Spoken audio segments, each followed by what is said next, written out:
What's up, guys? Yes, this is the Dirtbike Channel podcast. This is Kyle Brotherson. I'm your host, and today I am so excited for today's special guest. I don't think I've been this excited for a guest for recording a podcast in a long time. We're going to be talking about mental health today and riding dirt bikes and how riding dirt bikes basically enriches all aspects of our lives, but specifically the mental health side of it.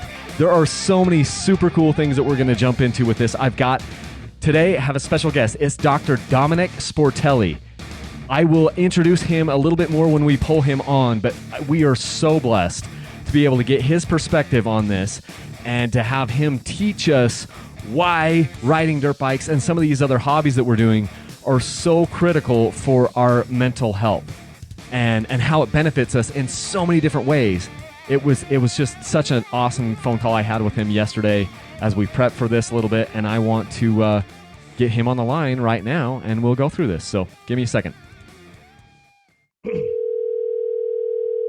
Hey, Kyle, can you hear me, buddy? Yeah, I can hear you. Can you hear me okay? Perfect. I got you good. So I have you on a headset, so let me know if everything's coming through okay, because I want to be hands-free for this. Yeah, that's cool. That's cool. I've got you going through my recording software, so if you can hear me okay, then I think we're good. I got it, bud. You sound awesome. Awesome. Great. Well, here's the intro. So welcome, Dr. Dom. This is Dr. Domenick Sportelli. For those of you who don't know who he is a medical doctor. He's a board-certified adult and child psychiatrist. He's been seen as a guest host multiple times on The Doctors on CBS. He's a frequent news media expert, an expert guest in his field. And he's literally one of the nation's leading and go-to experts for mental health care. But not only that, from a dirt bike perspective, this is one of the coolest people that we have inside of the Dirtbike Channel community. And I just want to like toot our horn for a little bit here. And when I say our horn, I'm not talking about me. I'm talking about us as a Dirtbike Channel community. There are so many fantastically qualified and just unbelievable people that we have kind of in our little tribe, little community. And Dr. Dom is one of those guys. I mean, just in talking to him yesterday, and we had such a fantastic chat yesterday on the phone, and it was just mind-blowing to me. But you know, you see people on TV, or you see them and they look like, you know, they're so professional, and Dr. Dom is. But here's a guy who has been a street biker for most of his life. He's an avid hiker. I mean, Dr. Dom, you've walked from like the North Rim to the South Rim of the Grand Canyon? I mean, you're an outdoors type of guy, like an active lifestyle type of guy, right? Oh yeah, Kyle. Thanks so much for the intro, man. It is such an honor. Let me get this out of the way. I'm actually humbled and honored to be on your show, man, because you have done. Forget about what I have done for people. All right, we'll get this out of the way, man. But I mean this sincerely. I watch your videos with my kids just about every night. I have learned so much about dirt bike riding, about trail riding, about enduro. And that's what led me to reach out to you. And honestly, humbled and honored to be on your show and to contribute. And yeah, so I've been an outdoor guy my whole life, right? And this is, to me, I think this is where this conversation is so incredibly important and valid, is that we all do things that try and help us emotionally to get through life, right? We all have coping skills, and we all just do things to make us feel better, right? So what I've realized throughout my years of hiking and surfing and backpacking and, wakeboard, I mean, you name it, I've done it all. Snowboarding, skiing, I've skied in Europe, I've skied all around the world. Dirt bike riding, trail bike riding, enduro riding is so unique in so many aspects. And that's why I wanted to talk to you today and just get involved in this conversation, because I know people love it and I know people are doing it because it's just awesome. But there's really some psychological stuff behind this that I think is really kind of fun to look at, right? And really just interesting to sort of look at all the nuances as to why this is such an amazing sport on so many levels. Yeah, and your perspective, and we talked about this a little bit on the phone yesterday. In the last year, I've kind of been going through a little bit of a journey with myself, and I've become more and more interested in mental health.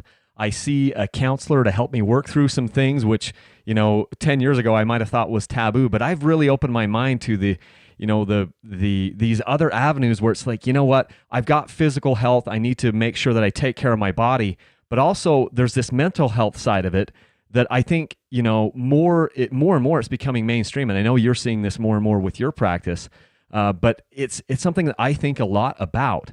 And when you first reached out to me over email and, you said, hey, I've got a couple of ideas, I was just looking at it, some of the things you put down in that email, and I'm going, wow, this is something we need to dive into a little bit more. And then yesterday, in our conversation, I was just typing notes furiously on my computer here, and I'm going, he has the medical background and the experience to articulate and give words to and give concepts to these things that I've experienced in the last decade, but didn't know I was experiencing it. I was talking to my wife after we got off the phone, and I'm going, Dr. Dom was able to tell me why I come back from a ride so energized, and why I have like my heart full, and why it's so connecting and centering to me. You have the research and the just the day-to-day meeting with clients and working with people and helping people. You see this from a different perspective than what I think us as dirt bikers do. And you're also a gearhead. You've got a beta, you've got a 2-stroke, you're out there riding stuff, you're active, you're doing all of these things. And so I just thank you so much for coming on, because I think, like I said in my intro right before I brought you on, I said, I have never been this excited to talk about dirt bikes with this little, twist of it, is like, hey, mental health, mindfulness, confidence, cognitive psychology, so many life lessons that we're going to get into, like proprioception. Proprioception. Yeah. We're going to get, I butchered that. I'm like, I practiced that right before we got on. Proprioception. But yes, so there's so many cool things that I want to dive into. And so just thank you so much for coming on. And we can kind of jump into wherever you think is a good place to start. But yeah, let's figure this thing out. Yeah, for sure. And you know what, honestly, Kyle, this is the cool thing. And look, being a gearhead, being a dirt bike guy, going out with people from all walks of life, blue collar, white collar, police officers, EMTs, friends, electricians, every walk of life, salesmen that I go out with on a daily basis, right? It's funny because sometimes I get into the psych aspect of it and they're like, dude, whatever, it's just fun, why you got to analyze everything? But you know what? I think for some people, gaining a little bit of insight into like kind of that epiphany that you had when we had that discussion is like, wow, man, that makes a lot of sense. And I think for a lot of people, it might resonate, right? It might be cool. But here's the basic foundation of it all. It's fun. We love it. We have a great time doing it. And that's all that matters. But let's dive a little bit into like why that might be. And when I see patients, clients, when I see people on a daily basis, Kyle, I'm in the medical hospitals. I'm also in private practice. And man, Kyle, I can't tell you how many people are so anxious and depressed, especially lately, right? With the COVID stuff, right? I mean, even worse now, right? With the COVID stuff, listen, we're going through a challenge as a country right now that's unprecedented, right? So it's kind of timely and helpful to look at what helps us cope and why, right? Being a specialist and psychiatrist, I deal with depression, anxiety, and mood disorders. But even before COVID, Kyle, I mean, our anxiety and depression levels have been higher than ever. And without getting into, I don't want to get tangential too much and go off topic, but, we're really into social media, like our kids are paying so much screen time and, our priorities have changed a lot and there's a lot of criticism and decrease in self-confidence and all kinds of stuff that contributes to that. But I've seen this spike, man, in anxiety and depression and mood disorders. And here's the key. Ready for this? I'm going to say one thing that I think helps people the most, right? And it's this term called mindfulness, right? And yeah, listen, even when I first heard this as a doctor, I was like, what is this foo-foo, new age mindfulness stuff? Like, what is this, right? Yeah. But check this out. Mindfulness is basically being present, being in the moment, right? And why is that good psychologically? I'm going to tell you exactly why it's good. Because as researchers, And psychologists and psychiatrists and neurologists, when we look at the type of people that are anxious, these are people that are living 2 days ahead. They're living 10 minutes ahead. They're living, a month ahead. In their mind, they're going, what if this happens tomorrow? What if that happens next month? They're worried. So they're living in the future, right? They're not present. And then people that tend to be down and depressed are the people that tend to live in the past. They're constantly in their mind about, oh, why did that happen? Why did I do this? Why did that person do this to me? I shouldn't have done that. I should have done this, right? It's people that live in the past. Mm-hmm. But my point is, mindfulness is being present. It's being right here, right now. And Kyle, let me tell you something. I don't know if you feel this, but I certainly feel it.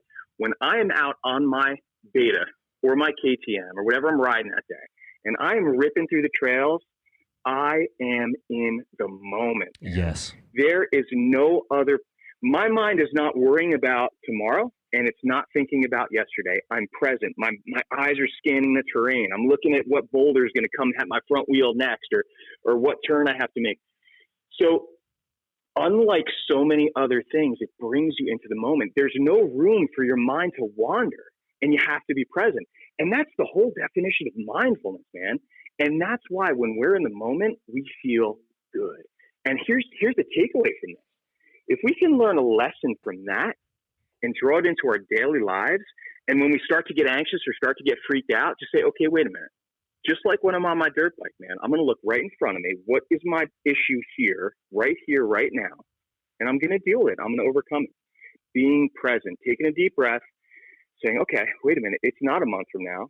It's not last year or that stupid thing I did 5 years ago. It's right now, right? Yes. Just like when you're on your bike, man. Just like when you're on that bike. That is so mindfulness is huge. That is so incredible because that is this life skill that we learn, and it's so therapeutic too to just be in that moment. We have so many stresses, whether it's work or whether it's relationships or your children or taxes or COVID-19 or whatever it is. You get out there on the bike and you said that so eloquently. You're basically forced to be mindfulness and be in the present right then, because riding a dirt bike, and we talked about this yesterday, riding a dirt bike takes so much of your mental capacity that you don't have the luxury of letting your mind wander. It can't do it. Right. There's so much happening, which is why dirt bikes is so different than some of these other sports, like street bikes. You and I have both ridden street bikes. You've probably ridden a lot more than I have, but you have time to just sit there and daydream when you're riding a street bike down the road. I mean, the main thing that you're worried about is getting killed by another a driver who doesn't see you. Right. But the road is just coming, and there's not really that many challenges, typically speaking. But on a dirt bike, you hit the nail on the head. You've got so many. The terrain is changing. Everything, even if it's a trail you've been on before, a tree might have fallen down. Or there might have been a landslide or a washout from like a little flash flood. You don't know what's around the next turn. And so you have to be there. You have to be present. And absolutely. And what's so cool about this? Like as a doctor, right, I'm trying to help people. And, I'm in my office and someone has a ton of anxiety or a ton of depression. And I'll say to them, listen, mindfulness. And they're like, oh, great. What do I have to do? Go meditate now? I have to learn how to meditate, right? And I say, no, forget about meditation. Go do something you love that keeps you in the moment. So all those guys out there that are ripping around on their dirt bikes, their 2-strokes and 4-strokes and ripping through the trails, listen, I'm not saying go meditate. What I'm saying is go ride your bike, but think about afterwards. Be like, wow, put 2 and 2 together and be like, wow, that's why it works. And try and apply that to the rest of your life, man. Try and apply that to your daily routine. Be present. Approach your problems in the here and now, and I promise you'll feel better. So, just like when I tell a patient, listen, go learn mindfulness and meditate, 4 times a week or 3 times a week for 30 minutes. Hey, man, if you're a dirt bike rider, get out on the trail, but just make that connection. That's all I'm saying. Yeah. I've had my wife tell me so many times in the past, I'm cranky or whatever, and she'll tell me to go out and go for a ride. And so many of the things that we are going to be talking about today is that therapeutic thing that connects us back and gets us mindful, gets us back into the present. And I love that. Just the fact that this thing that we're doing really does help us in a mental capacity, in a mental health, is just so fascinating to me, and it just makes me giddy, and part of it is just because I'm being selfish and I'm going, hey, look, I can tell my wife, hey, look, this thing I've been doing for 10 years, it's actually been really good for me. So maybe there's a little bit of cognitive bias there, but I don't think it is because of the background that you have. With the knowledge that you have and the day-to-day practice of what you have, to hear you talk about it is so encouraging to me, and I think it will be encouraging to others. So mindfulness, I love it. What else? Yeah, and look, and here's a quick disclaimer too. I think there are a lot of things out there that we can do that make us feel better, right? Like I said, I surf and I hike and I do all kinds of really cool stuff.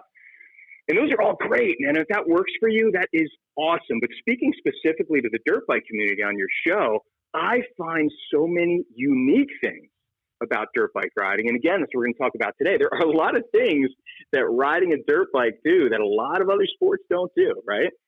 So I think, and there's so many bullets to hit here, but, the mindfulness being the foundation, again, being here and now. I think a really, really important thing to talk about here too, Kyle, is what is it about getting out in nature that makes us feel good? Well, guess what? There's been a million studies about this. And when you look at the studies, and I looked at one from the University of British Columbia, right? Yeah. That when you are out in nature, and obviously we're going to talk about why a dirt bike gets us out where we need to be. When you're out there, man, you have this sense of being able to move outside of yourself and broaden your perspective. You see, and I'm not going to get all technical with the psychological jargon. I'm not going to sound like Sigmund Freud here. But here's the truth, man. When your ego starts to get too important, we tend to get a little unhappy and kind of focused on ourselves, and we can be a little bit selfish. When you get out, right? I mean, and I've seen your videos, man, and I've been to some amazing places.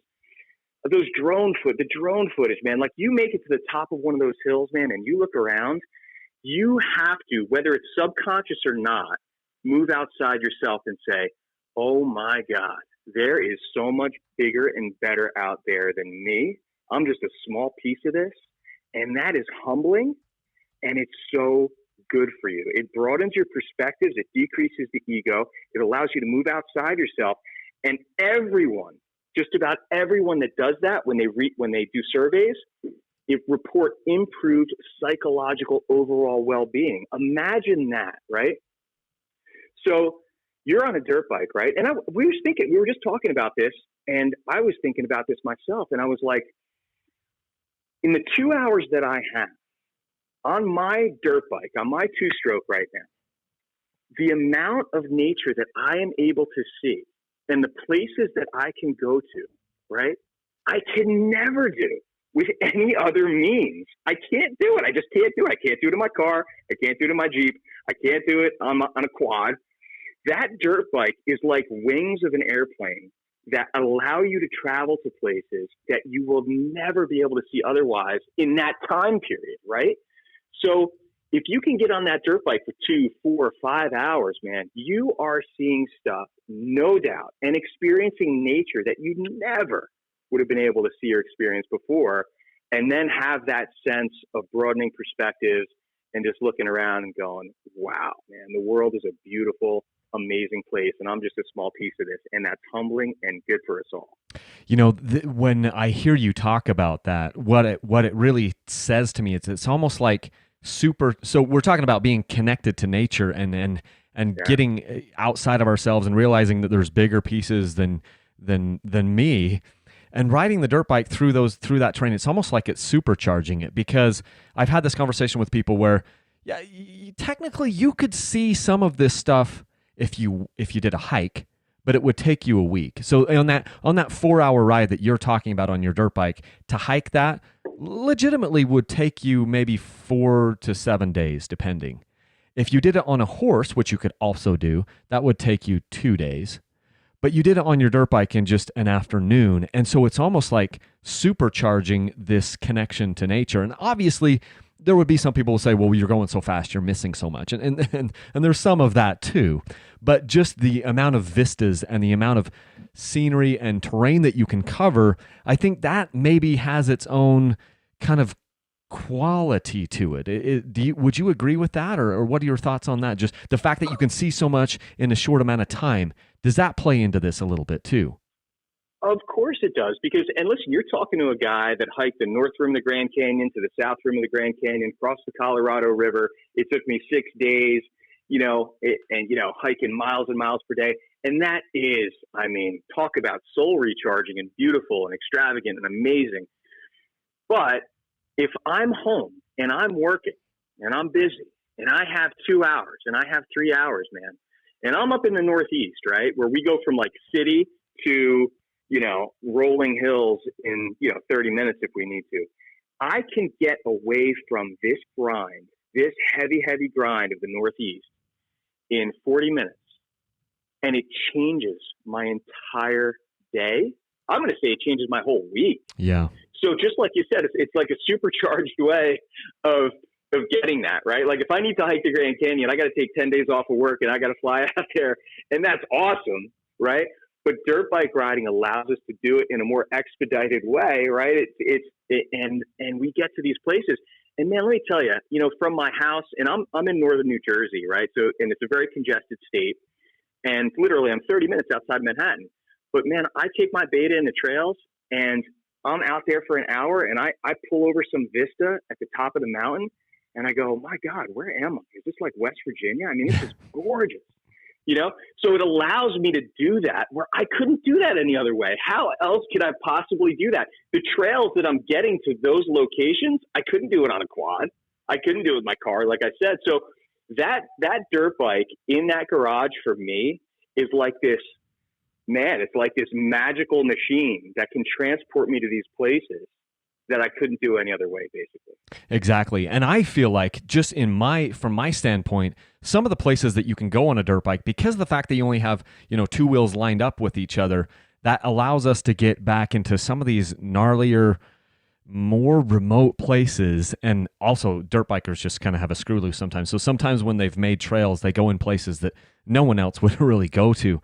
And for me, there's a quality, a quality in that part of it itself. We've been in vistas here in the Rocky Mountains in Idaho and Utah, where you get in these really remote places, and it just it almost helps me, because in Utah sometimes we'll be up on a mountaintop and we can see the city. Well, then we'll go to Idaho, and you get on a mountaintop and you see mountain range after mountain range after mountain range and no city, and you realize how isolated you are. And for me, and that would happen in the Grand Canyon too, right? I mean, you'd be down there, you wouldn't see a person for maybe 4 or 5 days. There's something about those types of experiences that help to center me and to recharge me. And we've mentioned that, but it's something so unique to dirt bikes, because it can get you there quickly. It can get you into these areas that you wouldn't see any other way. And that's a beautiful thing. And you know what else too, Kyle, about it? And we're talking specifically about connecting with nature, right? And that's true nature. Now, listen, I'm an avid skier and a snowboarder. And even if I go out west, I'm going to stand on a line. I'm going to pay for a ticket.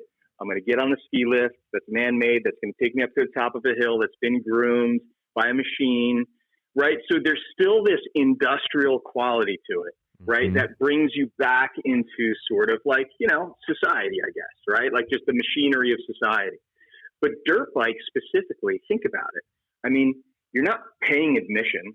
It's not a trail that was made by some corporation. You're getting out there. It's really just reducing everything to its lowest common denominator of nature. You know what I mean? So that to me too is a really important thing. I'm literally going places that no one else is going. No one's like making money off this. This is like, I'm going out there and it's real. This is just real deal. It's just me, that trail that maybe a couple other bikes, maybe a couple of weeks ago made, or maybe I'm making my own trail, right? So it truly brings you to that deep natural connection. And that's the psychological part that makes us feel more in tune with nature, and that makes us feel less, it brings our ego down and changes our perspectives. And to me, that's just priceless. Yeah, I love that from the mental health standpoint of it. Can we talk about confidence a little bit? I know we talked about that yesterday, and why confidence is important for us neurologically and psychologically, and how the dirt bikes play into that side of it. Can we talk about that? Yeah, for sure. Now, like, think about confidence, and the way I like to break it down, Kyle, is just let's do it. Let's do it by definition. Like, what is confidence? What does that even mean, right? So, as psychologists and psychiatrists, the way that we describe it is confidence is a belief of how good you can be at something. Now, it's not your actual skill level, right? Isn't that surprising? Yeah. Confidence is your belief in yourself of how good you can be. And any time that we do a psychological study on somebody, when people have a perceived sense of improved self-confidence, they're more positive, just positive and optimistic. They're happier, and they have an increase in what we call resilience, which resilience means that you're more apt to try things and fail at them, but eventually more able to get a positive outcome. So that's the definition of confidence. And how dirt biking improves confidence to me, I mean, think about it. We chose, for whatever reason, and listen, you know what they say about psychiatrists, we're all a little nuts, right? we chose a hobby that is incredibly challenging, right? You get on those two wheels, and listen, I don't care how good you are. And I'm not saying that I'm good. I'm novice at best. I've been riding for 3 years. I hit some gnarly stuff out in New Jersey, which, you know, just getting through a ride without breaking something on your bike or hurting yourself, I consider a success, right? Yes. So, which is great. But every time I go out, my confidence is tested every single time. And here's the best part. It's not a competition. I'm not entering a race, right? I'm not judged by a time or a lap or to my peers. I'm judged by myself, like what I can accomplish, what I was afraid of, and what I overcame.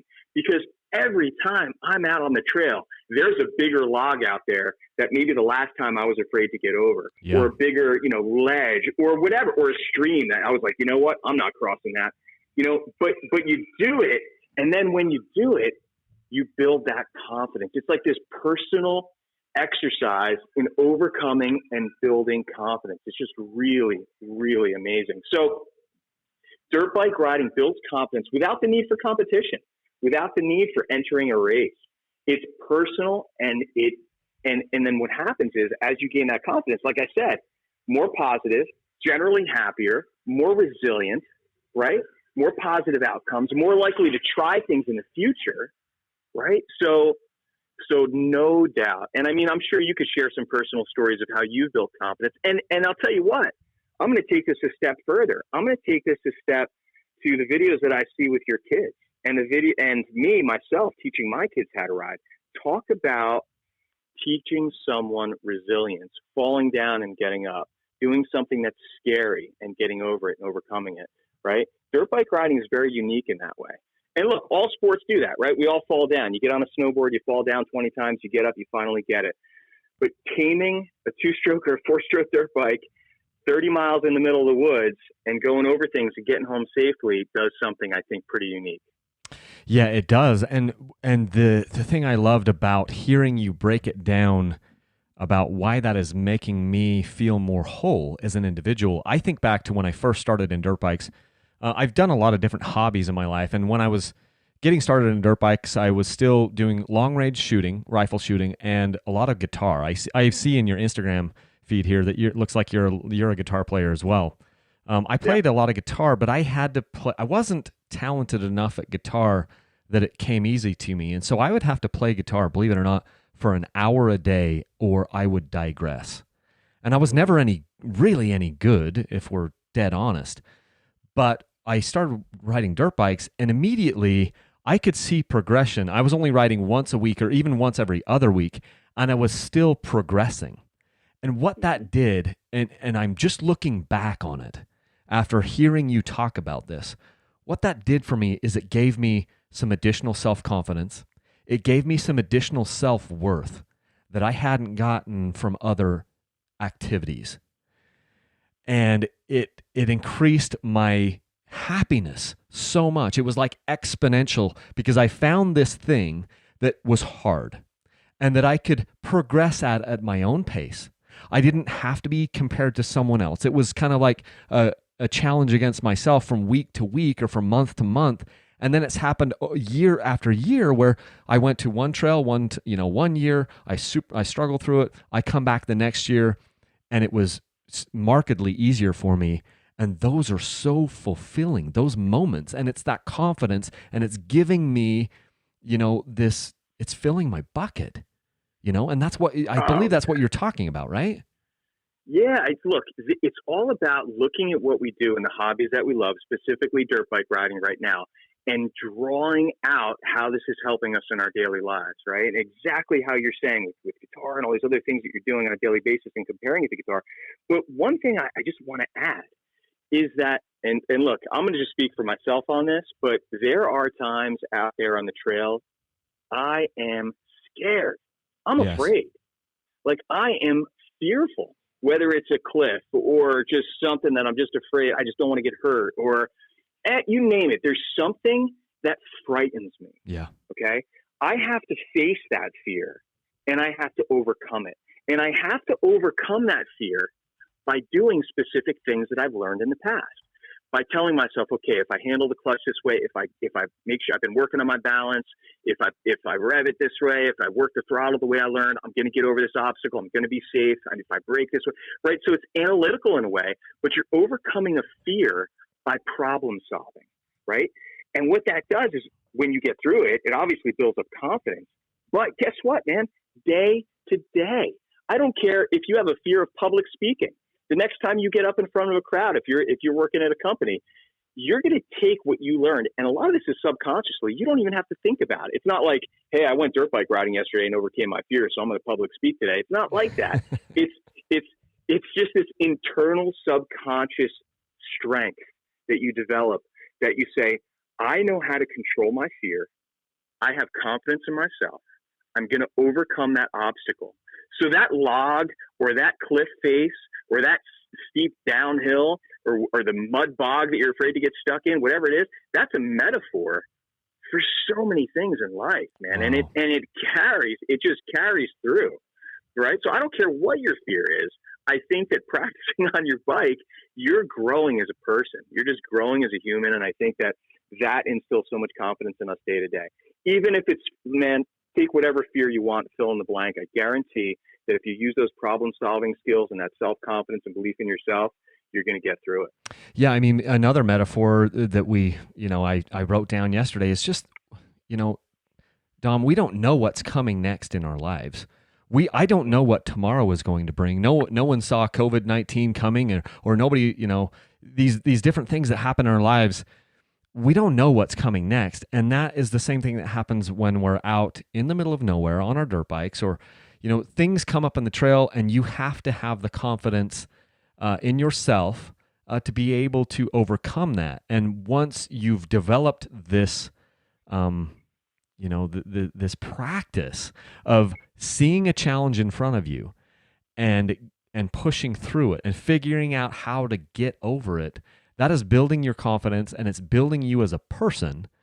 And that, I think that's what you're saying, is that kind of infects other areas of your life. Infect is probably not the right word. It's just the one that came up, but it affects or infects the other aspects of your life. And you're able to draw on those life experiences through your hobby that you gain through your hobby to then propel you through some of these really challenging things in our lives, right?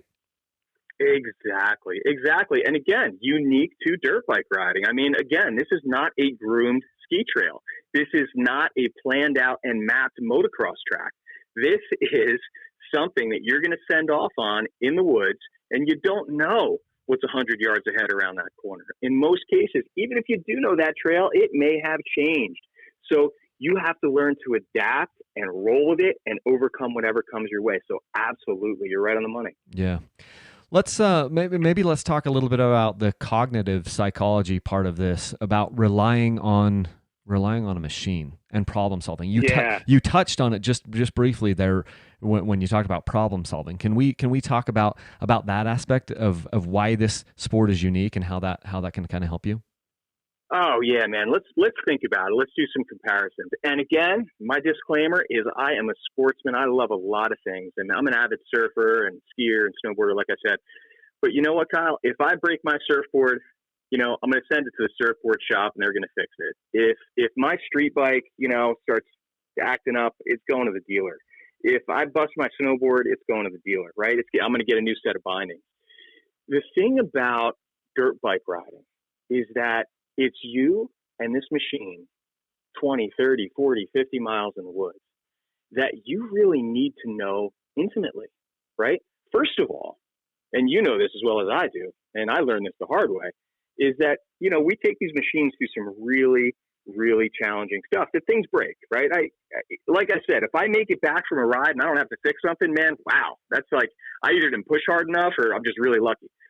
So things break on these machines, and it would be cost prohibitive to send it to the shop every time you broke something. Number one.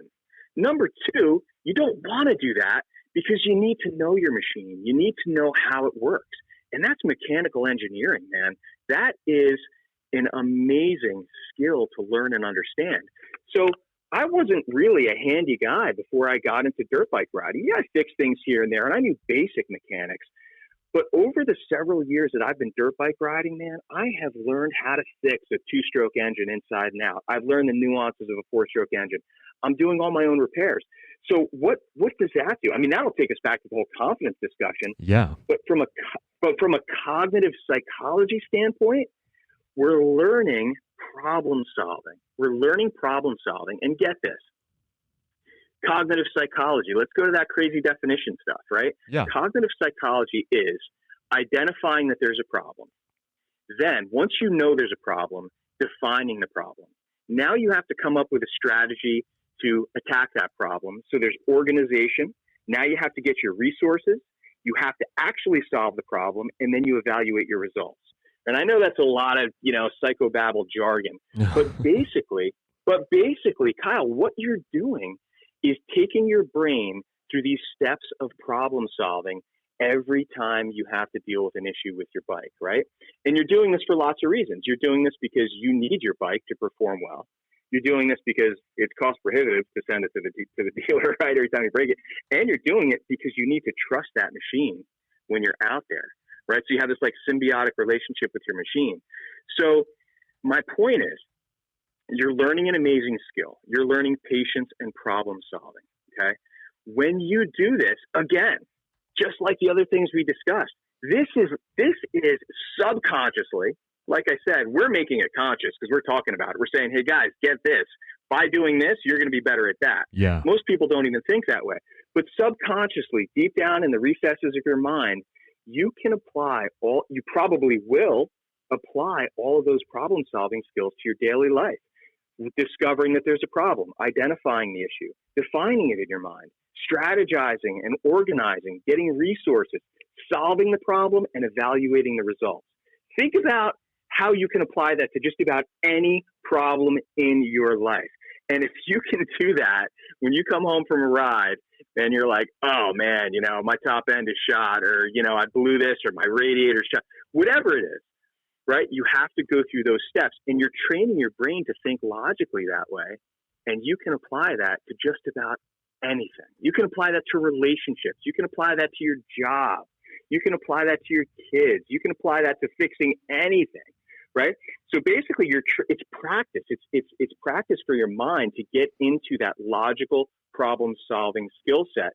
Because the truth is, Kyle, you can't wing it, right? Like when you fix your dirt bike, you're not just winging it. You're not just like, well, let me just, put a piece of rubber on this and that'll get you through, maybe like get you home. But you really have to face what's going on and fix it, right? So you're just learning these amazing problem solving skills. And that's cognitive psychology, man. That's making you smarter, and it's making you better to handle so many other things. And wouldn't that also be kind of tying back to the mindfulness part of it too? Because when you're doing when you're problem solving, you have to be right there in the moment and be present in order to even start that, right? Listen, I can attest to this.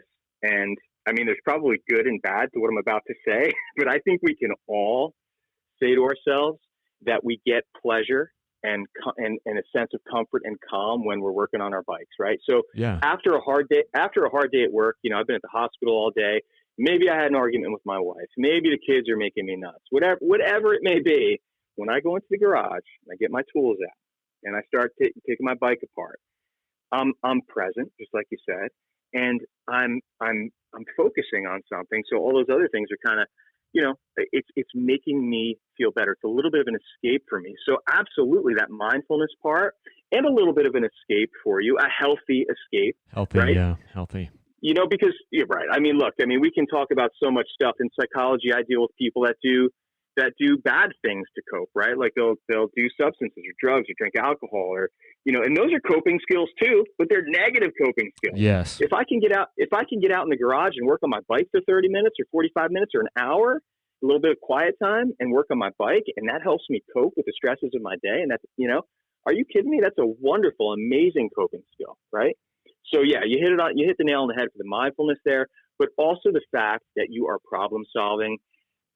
And then when you finally fix something and you did it and it works, come on, it makes you feel great, right? Like you accomplished something. So again, not just problem solving, but also the pride that you feel when you fix it, and the trust and confidence that you have the next time you're on the trail and something goes wrong with your bike. You're like, okay, no problem. I know what that sound is.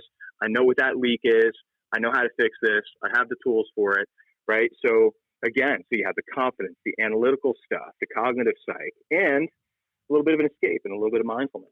Yeah, because what other sports do you have where you are relying on this machine to get you back? And it's a simple machine. Obviously they're getting more complex but if you really break it down, this machine is very simple. There's not a million parts to this thing.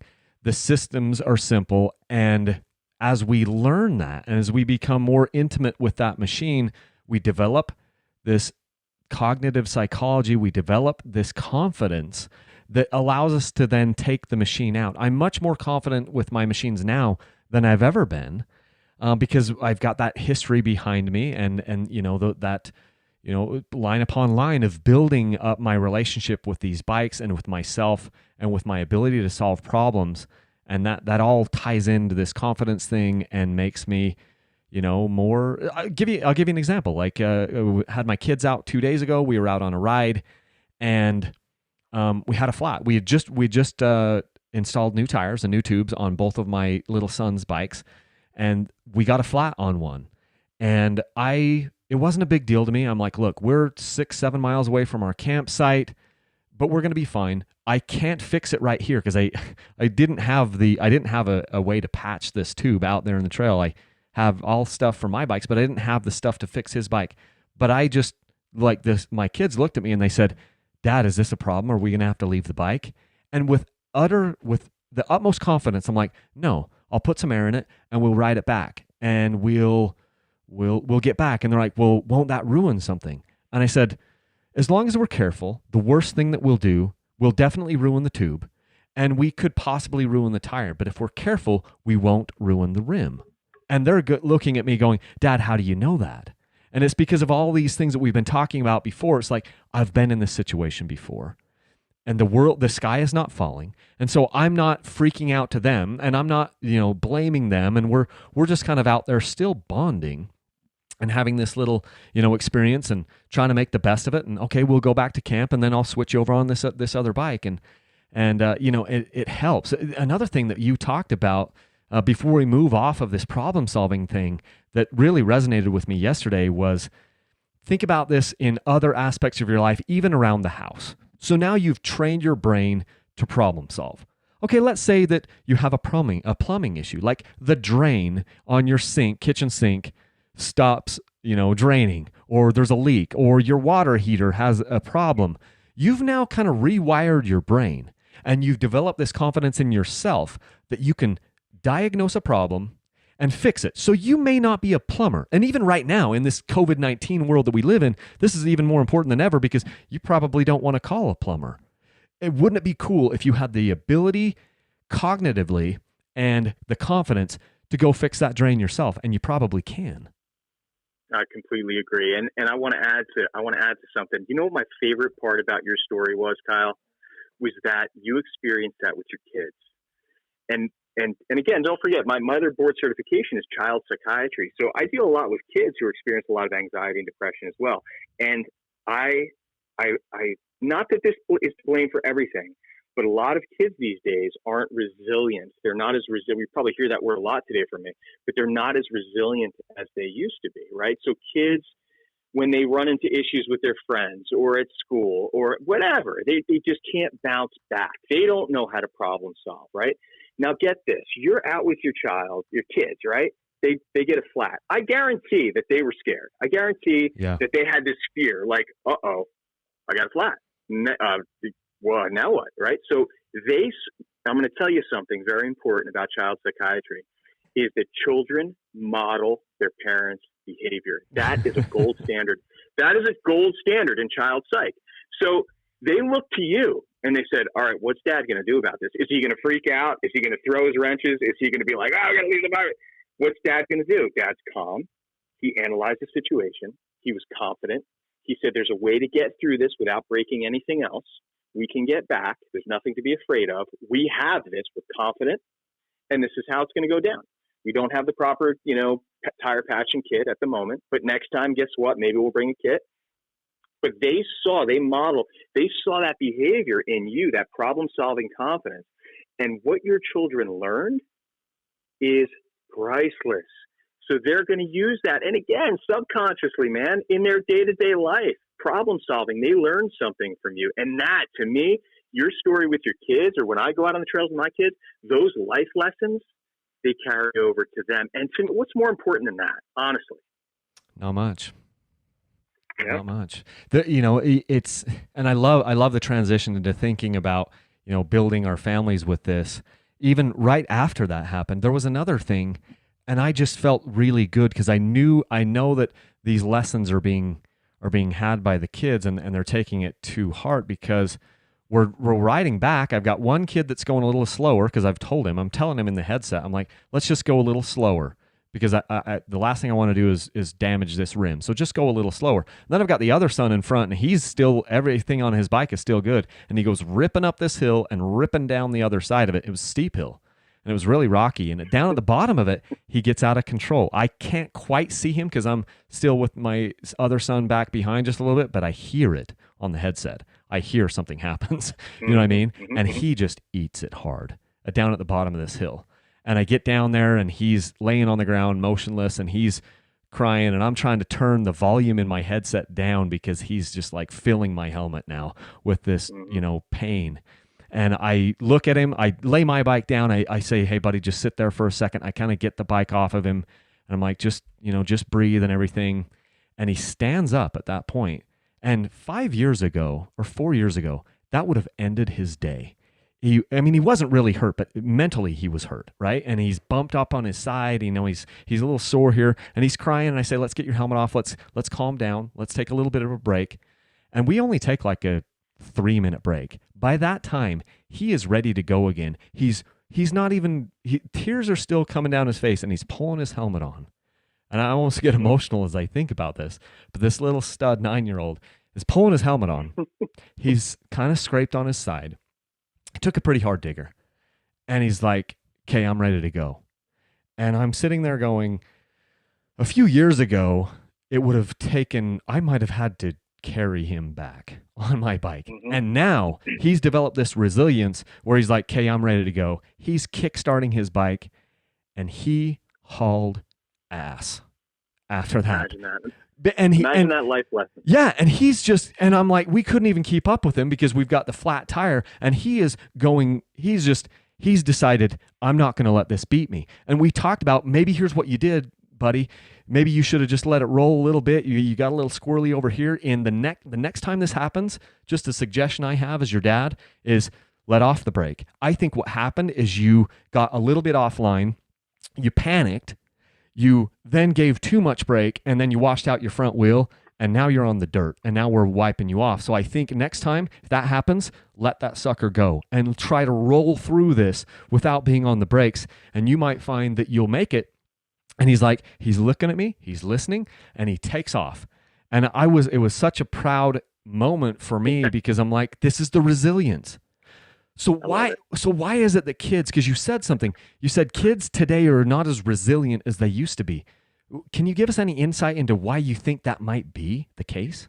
Yeah, Kyle, there are so many theories about that, and it's hard because we live in a very different culture. Look, I knew when I grew up. Look, I'm in my mid-40s, right? I grew up. I came home from school. I threw my backpack down. I went out into the woods. I built tree forts with my buddies. We had bullies. We got into fights. I got my butt kicked. Things happened, right, as we grew up. But now, the culture of raising children is so different. At least in my area of the United States. Parents are what we call cruise director parents, right? It's like my kids come home and they're like, "What are we doing today, mom and dad?" And then you have an agenda, and the parents are in control of everything, and they don't allow their kids to grow independently, and they unfortunately don't put the children through those self-imposed challenges to overcome and build resilience.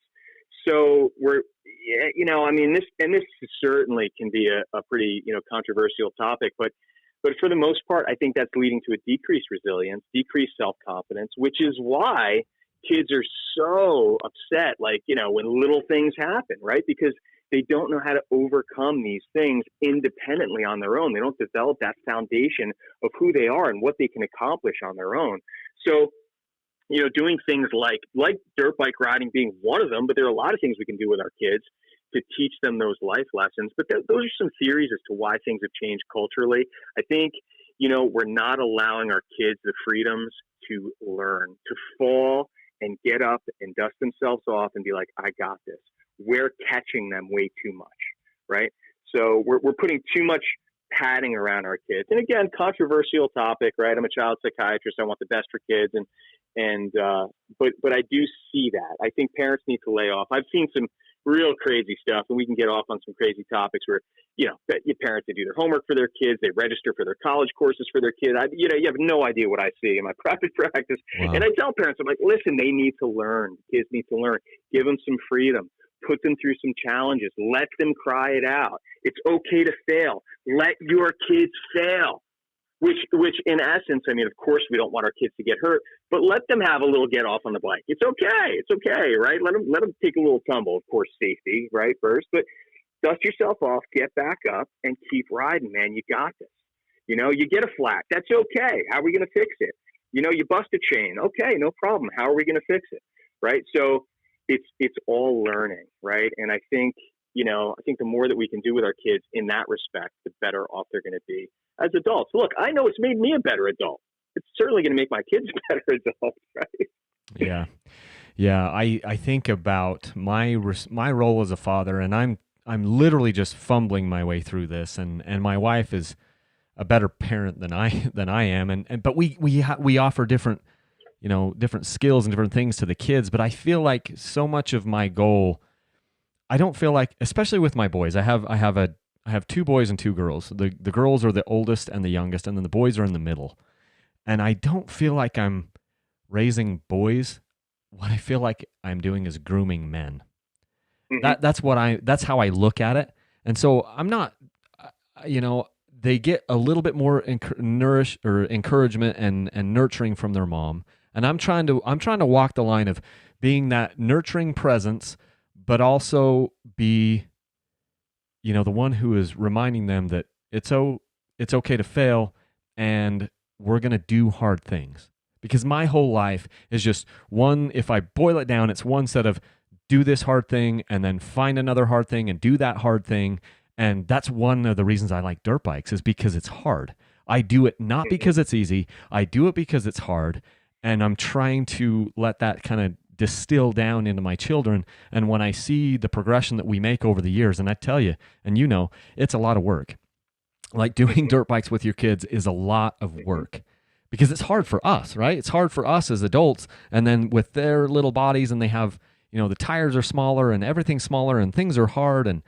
But these life lessons, I feel like in the end, these are probably going to be the best life lessons that I will pass on to them. And like you said, there's other ways that they could be taught this. They could be taught it maybe through football or maybe through basketball. And we do those things too. Like my kids are in other sports, but there's something unique about the dirt bikes that puts them in situations that are unique and for me, a blessing, I feel. I agree. And listen, I want to give you a little bit of kudos, man. Just from what you're telling me, the supportive care, the, being there for your kids, but also teaching them challenging things. That's the recipe. You got it. You're doing a good job. Well, thank you. We're trying very hard. So we feel, and we're constantly tested every day. With my 14-year-old daughter, my wife and I are looking at each other, and I'm going, "Hey, look, this one's on you. You've been a 14-year-old girl. I haven't. But I'll take some of maybe the lead foot on some of these things with the boys. But man, we're so far out of my area of expertise with my 14-year-old daughter, and it's just getting started now. And I love her to death, and she's amazing. But it's challenging, right, as a parent, and I try to get her into dirt bikes. She does a little bit here and there, but it's a little bit different when you're working with kids. And that's one thing I would say, I guess, that you might be able to riff on for a second, is every kid is a little bit different.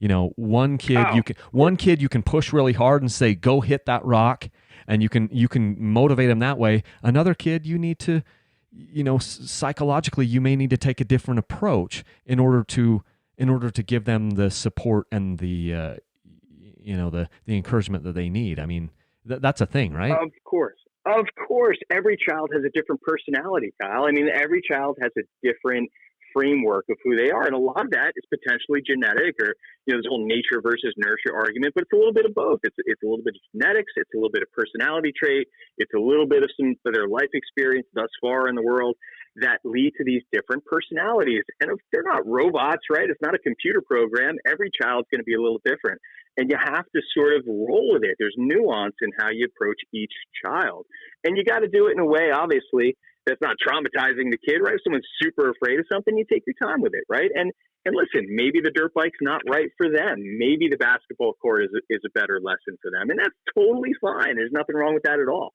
right? But of course, man, everyone has a different personality, and you have to roll with those nuances to help your kids be the best people that they can be. This is my thing with kids, and I tell parents this all the time. We're bumper bowling. What we're doing with our kids is bumper bowling. We're sending them down that lane. We're letting them bounce. We're not letting them get in the gutter, but we're teaching them how to get down that lane, right? And we're just giving little nudges here and there. We're being the best parents we can be, right? But it's each individual is just that. They're individuals, right? So we just got to roll with what the child's personality is like and what their skill set is like. That's all. Yeah, and the same thing would go with other friends that you have. If you're helping a new friend out in dirt bikes, or a friend who's new to dirt bikes is probably the better way to put it. You're helping them out. You need to take a different approach with each person, and maybe that's a perfect segue into kind of talking about how this sport of dirt biking and our mental health, how that's affected by the groups of people, the relationships that we have with maybe other dirt bike riders. Can we talk about that for a little bit? Yeah, Kyle, just let's think about this for a second. And again, I mean, I keep saying this because I want to drive this point home. There are a lot of things that are amazing to do with your family and friends. And, like I said, playing around a golf with your buddies is awesome. A pickup game of basketball is awesome. Going for a hike is awesome, right? These are all peer involved activities that are great. They're great for social. They're great for, building a lot of interpersonal connection. But what I've experienced, and I'm sure that, our listeners or your listeners and you can relate to this, there's something a little bit different about hitting the trails with your buddies. And the way that I look at it is this. I mean, the best way I could say it is, look, if, you're out in those trails, man, it's usually pretty dangerous. It's usually pretty precarious. And you're going out with guys that you have to trust, and you have to be there for each other. And that's a whole different ball game than being on a basketball court with somebody or playing around a golf with somebody, right? So, you might have to help out your friend get through some pretty significant, dangerous things, obstacles or getting hurt, whatever it may be, or breaking your bike. And it goes vice versa, right? Your friend who you choose to go out with might really need to help you out to get you through these pretty scary, dangerous situations. So you're building this, and look, and no disrespect at all to veterans by even saying this, because I've never been in the military and I've never been in a war. Yeah. And that's a whole different issue, but I'm saying this just sort of like lightly, that it's almost like you're going into battle with these guys, and you kind of you're experiencing a very significant challenge with the people that you go out with, and you develop this really significant bond. I've had some buddies, Kyle, when I was learning how to ride, and I was getting pretty beat up, and I broke my bike a few times. I blew out radiators, and thankfully I had guys out there with me that, number one, didn't make a fuss about helping me out. It was like this camaraderie that it's like, all right, Dom, look, you blew a radiator, man. Your bike's going to overheat. We got to get you out of the woods. This is what we're going to do. You're going to hike up the trail a little bit. There's a stream. Let's fill your Camelback with water. Bring it on back. I'm going to lift your bike out of this ditch. Maybe we need a tow strap, whatever, right? Just whatever the case is. But they get you through it, and you get home after it all, and you're like, wow. I mean, they really saved me in a way, got me out of something really, really dangerous. And there's this gratitude. There's this incredible gratitude and also selflessness that goes along with dirt bike riding, because this happens a lot when we're out, right? I mean, like I said, a good day means you go out, you don't get hurt, you don't break your bike, no one else breaks their bike, and that's a good day. But listen, man, I don't even know what the stats are, but a lot of the times it doesn't really go that way. Somebody breaks a bike or gets an injury or something happens where you need people that you really can rely on.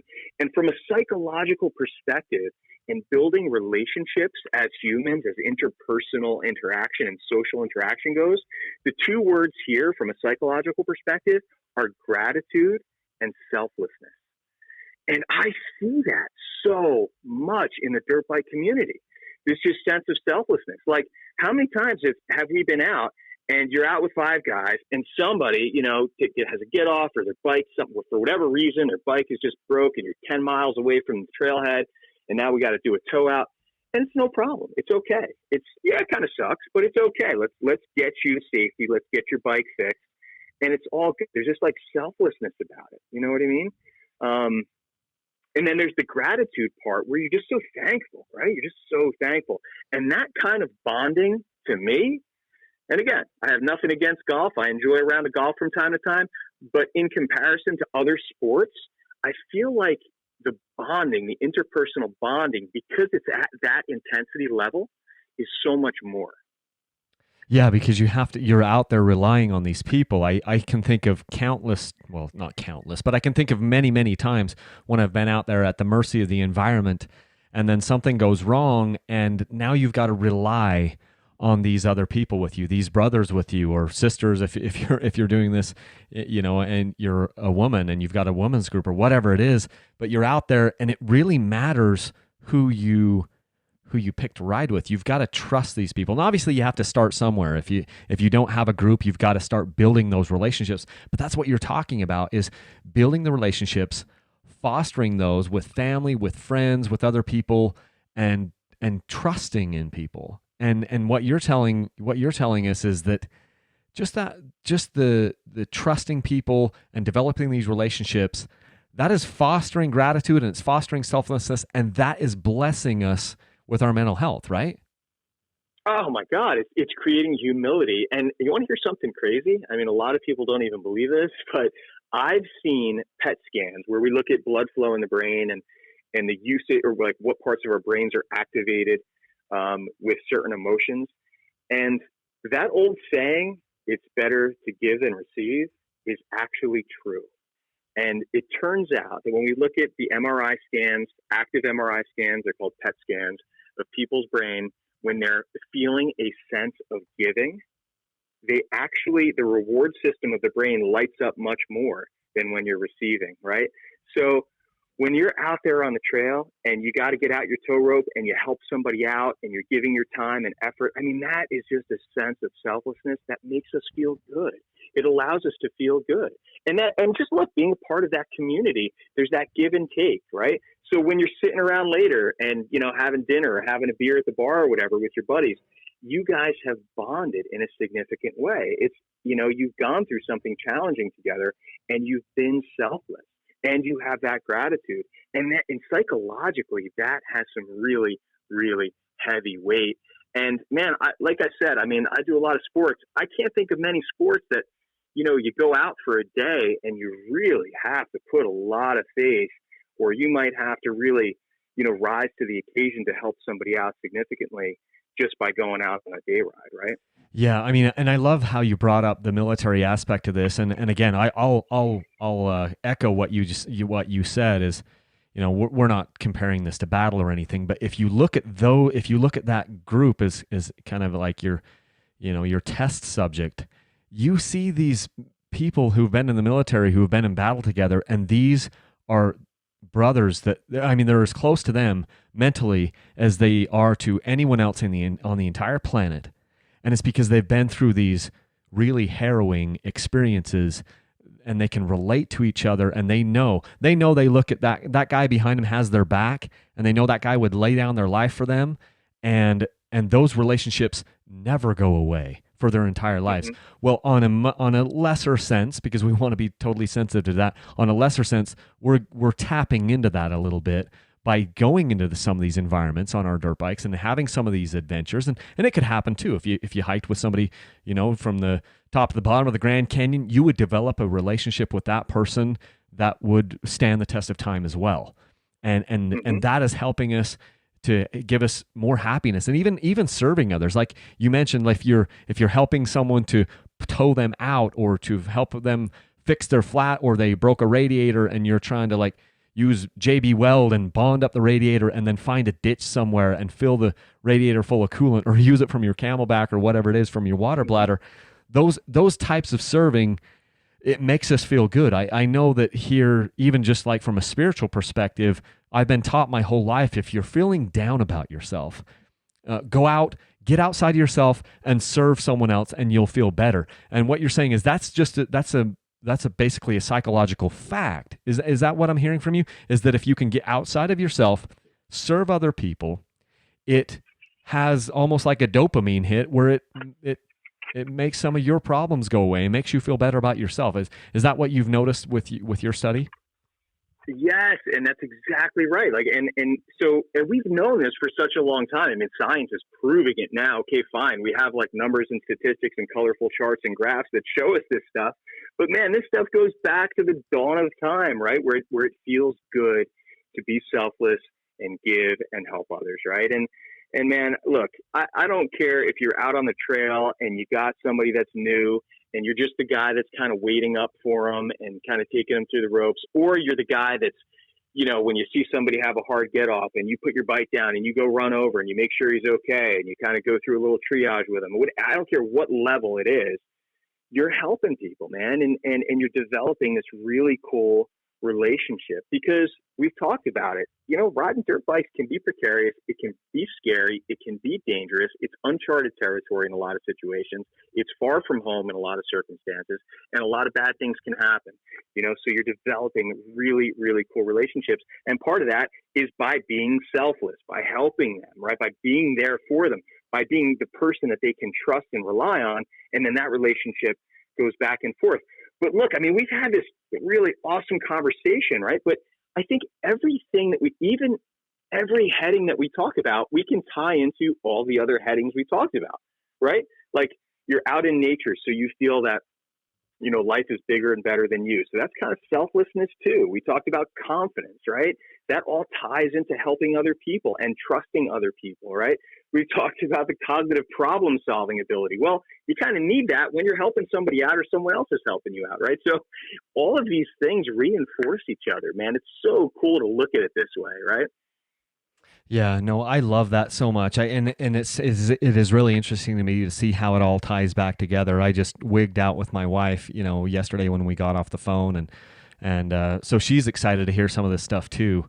So maybe kind of as we wrap up here, let's talk a little bit about the proprioception thing, because this is a concept that I wasn't really aware of. I actually did a little Googling of it yesterday when we were talking about it, and I'm curious to hear how, what your tie-in is to this, and why you think this is important from a mental health perspective, and how dirt bikes help us develop this.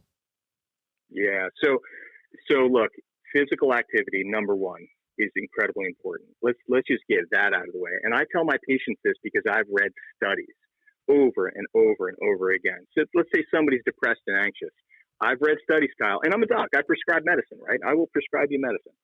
But physical activity, 30 minutes of cardiovascular activity every day in a lot of cases is just as good as an antidepressant pill in a lot of cases, right?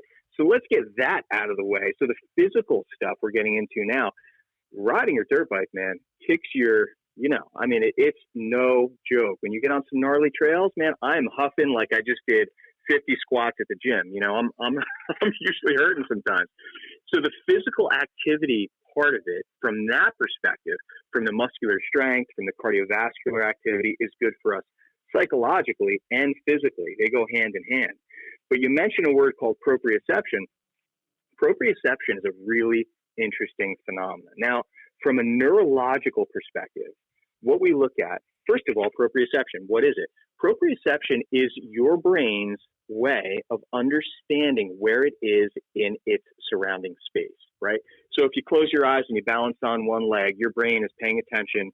Okay, my left foot is raised, I'm balancing, I need to fire this muscle and fire that muscle so I don't fall over. So a lot of neurological adaptation is happening when you're trying to balance, and that's proprioceptive exercise. So we've looked at studies, and this always fascinated me.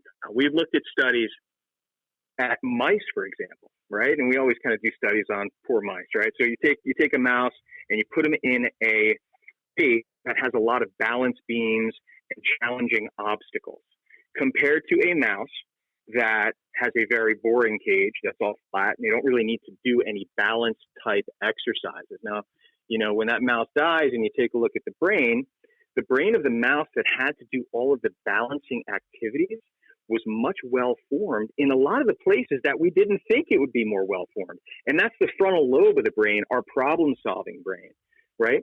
So our cognitive brain, the brain that we think with, not so much the physical part of the brain that helps us balance. Of course, that was also better, but the cognitive part of the brain. So let's talk about dirt bike riding. Man, you are on a single track, gnarly trail, and you are standing up on your pegs. Man, I can't think of anything where it teaches you balance and control of your body in space. I mean, you're like a gymnast in some cases, man. I mean, you are balancing. You're going through some crazy stuff. You have to learn how to brake and your body under acceleration and deceleration and just balance in general, right? So what you're doing is something so unique when it comes to balance exercises that it is so good for you cognitively, right? Now get this. When I looked at studies about proprioceptive exercise, it improves cognitive function overall, including improved memory. Imagine that, right? This is stuff you don't really think about. So balance exercises improve cognitive performance in our brain, right? And there are some studies that even show that it may slow down things like dementias and things like that, like Alzheimer's disease and all that, right? There are studies that proprioceptive exercises, balance exercises, help people that are developing dementias, right, to slow it down. So let's just take the average person that works out. Okay, cool. So I'm the average guy, and I go to the gym. I jump on the treadmill for 30 minutes at the gym. I'm running on a treadmill. No big deal. Then I go over and hit the weights. I do some bench press, some pulls, maybe some squats. Cool. Did I really do anything that was challenging my balance? No, I really didn't.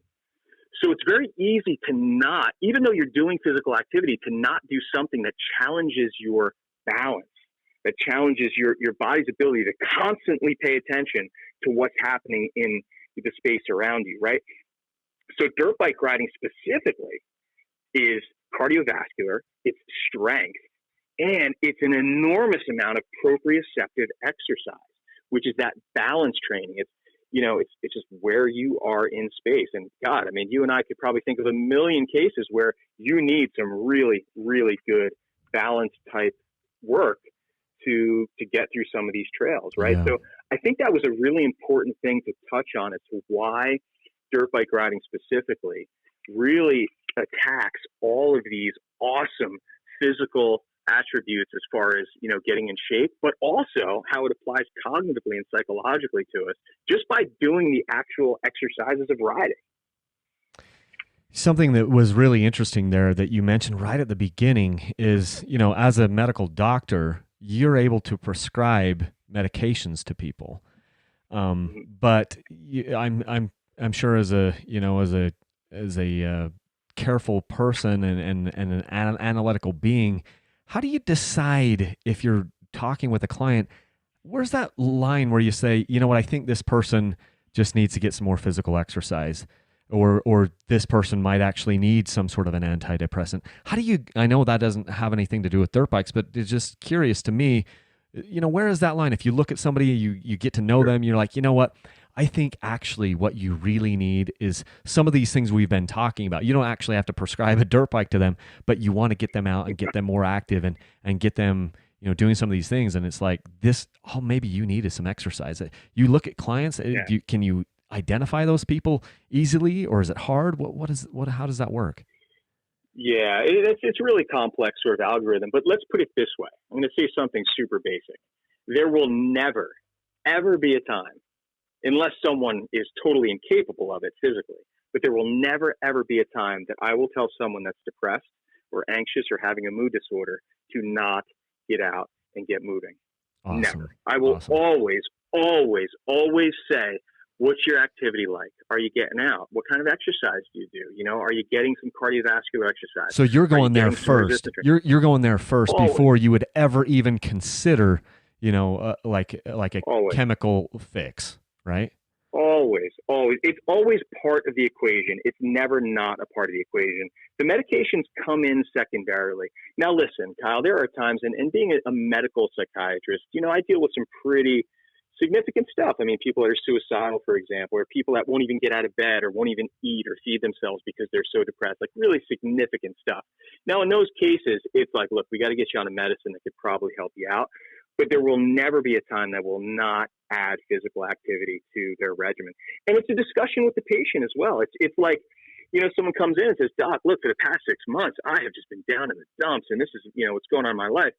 We look at three things in psychiatry. We look at biology, psychology, and sociology. So I'm going to look at your biology. What are you doing physically? How's your physical health? How's your sleep? How's your nutrition? How's your diet, right? How's your hydration? That's physical. Then we look at psychology. All right, how are you coping? What are you doing psychologically to cope with your stressors? Are you locking yourself in a room? Are you drinking a bottle of vodka? Are you getting out and doing exercise? What is it that you do to cope and deal? And then we analyze that. And then socially, we look at that third part of the pyramid is socially. What are you doing socially? Are you getting out with friends? Do you have good social support? What's your marriage like? What's your relationship like with your kids, with your friends, whatever? So we take all of those things, I think any good psychiatrist would do that, and kind of look to see where the deficiencies are and just help somebody kind of figure out what the best plan is moving forward. So in some cases, it's all very unique. Everybody's very different. That little triad that I just said to you is going to be different with everybody. But I will always, if possible, recommend some physical activity. Absolutely, undoubtedly. Now, dirt bike riding, I don't know if I'd recommend to a lot of, I mean, it's a dangerous sport, man. And as a doc, I could get myself into trouble by saying, hey, man, go buy a 300 two-stroke. Go buy a 300 two-stroke and hit the trails. I don't know if I can. I'd probably get myself into trouble. Just send them my way. Just be like, that way you have plausible deniability. Just like send them a YouTube link and I'll talk to them. So maybe we can partner up that way. Like if you've got some extreme cases where you need some extra help, let me know. You got it, bud. You got it. And that that actually brings up something, and I'll just touch upon it briefly. I did something with post-traumatic stress disorder and surfing, where I taught veterans how to surf and used a lot of what we're talking about today and sort of made the analogies to surfing. And sometimes I do think about putting together like some kind of dirt bike riding clinic for people that are going through some mental tough times, some emotional tough times with depression or post-traumatic stress or veterans, and taking them through like a really basic dirt bike course and taking all of the things we talked about today and sort of like debriefing with it and really talking about how it affects your life in a good way and helping people psychiatrically and psychologically that way. So, that's always something to think about as well, man. That'd be really cool to team up with potentially and do something down the line. That would be. In fact, I know of a group. I can't think of who they are because I get so many emails coming in, but there is a gentleman that reached out to me just recently where they're doing something like this. He's a vet and he's like, dirt bikes have really helped me with PTSD, and what I'm finding in my life is, even in my marriage and my relationships, I'm finding like post-traumatic stress disorder is not always, we think of it as just like, oh, this is something that happens if you're in the military. But am I right to say that PTSD can happen in so many other aspects of your life, and now we're starting to like diagnose that more? Is that a thing? Listen, Kyle, it could be any perceived trauma, and that's subjective. You know, it happens a lot in the military because obviously those guys are exposed to some really traumatic, horrific things in a very short time period while they're deployed or whatever's going on. So we see it a lot in that population. But Kyle, you can have PTSD from a bad car accident. You can have PTSD from a bad injury. You can have PTSD from a bad divorce or a bad relationship or physical or emotional abuse. You can have post-traumatic stress from a lot of things. Basically, post-traumatic stress is your body and mind is being reset. Like you're resetting your thermostat to be a little bit more hypervigilant and aware because your mind and body thinks that the world is a much more dangerous place. So you're on high alert all the time. You feel burnt out, you get depressed, you get super anxious, you're not sleeping because your thermostat is reset. And that's a survival mechanism. It makes sense. You have to pay attention more because you have been put in a position where you were really, really, really scared. But get this, we can talk about dirt bike riding or some other sports that I've used post-traumatic stress treatments for. Post-traumatic stress, treatment is about teaching your body to control what you perceive uncontrollable. Right. And I know that's, again, psychobabble, but the basic point is teaching people to take something that they're afraid of and control it and roll with it and overcome it. And then that reduces some of those symptoms of the post-traumatic stress where you're super, super high. So let's just say, this is a great little discussion. Let's talk about being on the dirt bike, right? When you first get on a dirt bike, man, I know that I would get arm pump in the first 3 minutes because I was holding on to the damn handlebars so tight, right?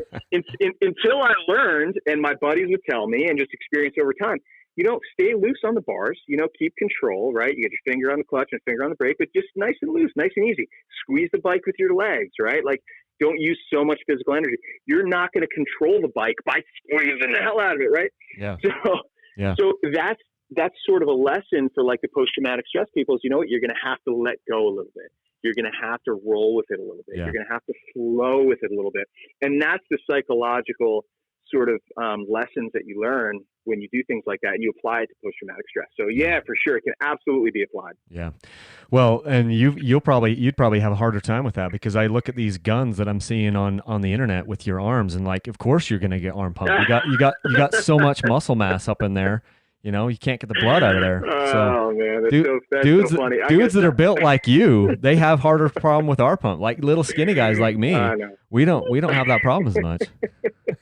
I don't know, man. I think it was just the lighting in those pictures, man. I'm not right, that jacked. right. All like 200 of these pictures, the lighting was totally off. Yep, you may be onto something. Yeah, no, it has been such a fantastic discussion. Thank you so much for spending some time with me today and with the viewers and with the listeners on my podcast. I've recorded this for uploading to YouTube. I don't get a ton of people watching them on YouTube, but in podcast land, there's a lot of thousands of downloads, and it's been an absolute honor, and it's been one of my favorites.